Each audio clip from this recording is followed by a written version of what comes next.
Where is the first place you would look for student accommodation? I'd probably Google it, just check out on the internet, see what's going on there. The internet. It would have to be the internet because it's the easiest option. You don't have to leave your house though. I go to internet and look at accommodation on there. Go on the internet first of all, and then student services if I couldn't find anything. I would say the internet. I'd go onto the internet. Probably an internet search page or a student magazine, or maybe inside a university as well, because they can usually help out as well. Internet and walking now. There's loads of signs and stuff. I just tend to look on the internet more than anything.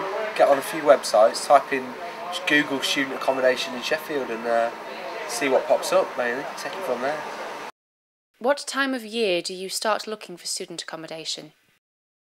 Around October, like just before Christmas. Yeah. If it could be sorted out, May would probably be a decent time to start looking. Early July, they always tell you to do early July or just as early as possible really. Generally between, I'd say probably April or May, sort of springtime. I start looking late, man. I start looking sort of within a couple of months mainly, but I'm disorganised. I know a lot of kids nowadays do it before Christmas. I probably move in September, but I start looking in January. How many properties would you expect to view? At least 5. Yeah, a few. That depends really. I mean, it sort of depends on what location and what sort of style of house and the budget. So it could be like 1 or it could be 15 really. So 6 and 7 maybe 8. 6, 7. I'd say 5 or 6 I'd be happy to look at.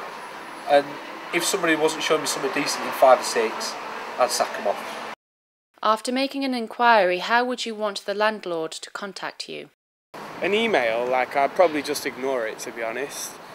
Text messages are a bit informal, so probably a phone call. I reckon that would probably be the best answer. By phone call, definitely by phone call. I think if they didn't phone, then an email, but I would say that phoning me would be the best way. I'd expect an email, but I think it'd be better if I got a phone call back. Yeah. It'd be more personal then. I don't look at emails. probably a phone call, just so you can actually talk to someone face to face. So you can just talk to someone about it really. Phone or email. Yeah. I'm not bothered how people get hold of me, as long as they're not ringing up with rubbish. How long would you expect a landlord to take to respond to your inquiry? Within a few days. If it wasn't within a few days, I'd be quite annoyed. If you phone that day, they should literally, if they want your business, they should phone back within that day, I'd say. A couple of hours. That day, definitely, I would say that day. A couple of weeks, within that sort of time frame really. 3 days? I'd expect it a week or so. If he's interested in renting his property, then he should get back to you within a couple of days. He shouldn't be hanging around. Would you be surprised if a landlord responded to your inquiry in minutes? I'd be impressed by it, yeah. I'd probably want them to look at it a bit longer. Yes, I think I would be actually, yeah. It would be impressive if they got back to me within minutes. Yeah, I wouldn't be expecting that. Yeah, I'd be very impressed. Yeah, I would actually, that would be really good. Yeah. It'd be a bit strange that it was that eager. Yeah, I'd be quite shocked, but I'd be impressed at the same time, you know. I'd just think, well, this guy's obviously got a good work ethic.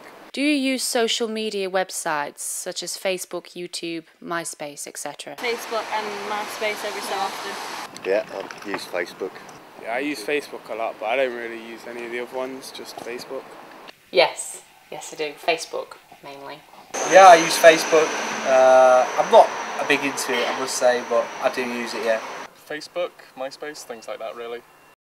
How often do you use social media? Maybe like twice a day. Oh, every half an hour. He does. It's friends with everybody. Every day. I have a look every day. Probably check it once a day for messages and things like that. I'd say maybe I go on it about 4 or 5 times a week. I use Facebook all the time. Every day, maybe every few hours, depending on what I'm using it for, but definitely daily. Would you use a student accommodation magazine? If I was looking for student accommodation, I walked in somewhere and it had it there available to me, then yeah, I'd pick it up and I'd have a good read of it, but I wouldn't go out and search for it or pay money for it. Not really. I think if it was there in front of me, I might I might pick it up just to have a browse. If there was one covering all the possible accommodations, then that'd be ideal. I haven't actually, no. The only accommodation things I've looked at were through student magazines or on the internet. I've never actually found a real magazine for that sort of specific area. Have you used the university website to look for accommodation? Not really. I don't know why. It hasn't. I haven't avoided it. I was just don't have the greatest awareness of it. No, I don't think I ever have, to be honest. I did have a look, but I didn't really find it that user friendly. I think it was a bit hard to navigate around it. Not the best thing to use. So no, I didn't. Not really. I tried and it was rubbish. It was just like, I don't know, it was just hard to navigate the website and it was just rubbish.